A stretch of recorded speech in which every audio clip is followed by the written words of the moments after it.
Meanwhile, the president-elect is pushing an energy agenda, no matter who's protesting it. Take a listen. We will cancel the job-killing restrictions on the production of American energy and pursue American energy independence, and we'll be able to do it. We will also conserve and protect our beautiful natural resources for the next generation, including protecting lands and anglers and hunters and all of those who enjoy the outdoors like my sons. All right, so that was a message to environmentalists as well, and maybe those protesting in North Dakota outside that Dakota pipeline, that they can just relax, even though the company behind that pipeline is setting a court challenge now to get it back on. To Independent Women's Voice, Hedley Heath Manning, and progressive radio host Garland Nixon. Garland, let me get with you because you're not keen on getting that going again. Why not? There are a couple of things here. One of the issues that has come up on the left is not just the fact that we have, over 300 major pipeline leaks and incidents a year, but additionally the issue of environmental justice. That's something that's discussed that, sometimes causes division even amongst left-leaning environmentalists. But the issue that we have people here who have traditionally faced some level of oppression for the last 400 or 500 years, and that we should in fact take extra consideration about their concerns because of what they've been through. All right, but when people glom onto it without seeing the bigger picture here, more energy, and a lot of it coming in this last mile or so of the pipeline, Hedley, they too would be affected by a sudden run-up in prices as a result, right?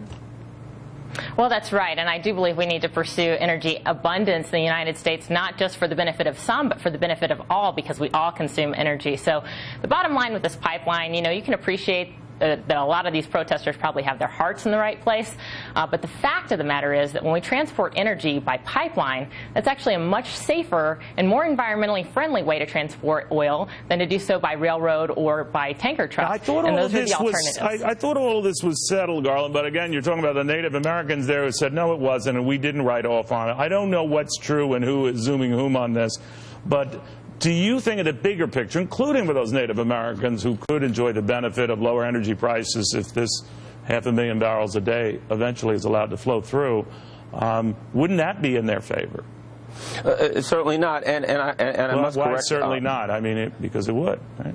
Well, a couple of things. Number one, and that is that actually, by the numbers, transporting over the by train, railway is in fact safer. They have less amount of spills. But the fact of the matter is, prices are not through the roof now. Prices are fairly reasonable right now, and one single pipeline. I hope you're right. Yeah. I mean, but they have been ticking up. Oil prices have been ticking up. So, Hedley, my immediate concern is. And I agree, be very careful, don't tread on, our sacred soil here. But as long as all those precautions and safeties are met, I think all in on all types of energy, not just this. But what do you think? Oh, absolutely. And, sacred lands is really not what's at issue here, because the mile or so of pipeline that's up for contention is actually owned by the federal government, not owned by any Native American tribe. And the pipeline that's putting this up, it passes through their land, but this North Dakota access pipeline, importantly, Neil, the energy that would be transported, the company that's putting this pipeline into place has worked with other Native American tribes in the area. They've made 140 changes to the original route. They worked with the state of North Dakota to come up with this plan. Yeah. And so for them to face this kind of trouble with the permitting process with the federal government right now simply represents an over-politicizing of the issue. Do you worry, though, Garland, that let's say Donald Trump really comes into office, says the thing is back on, regardless of your views on the subject, that this could get violent?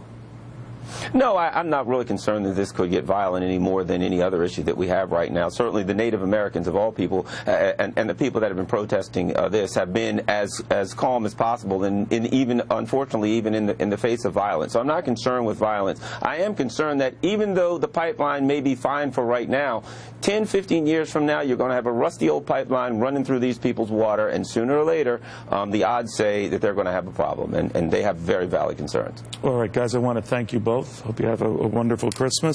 Hedley Manning, Garland Nixon.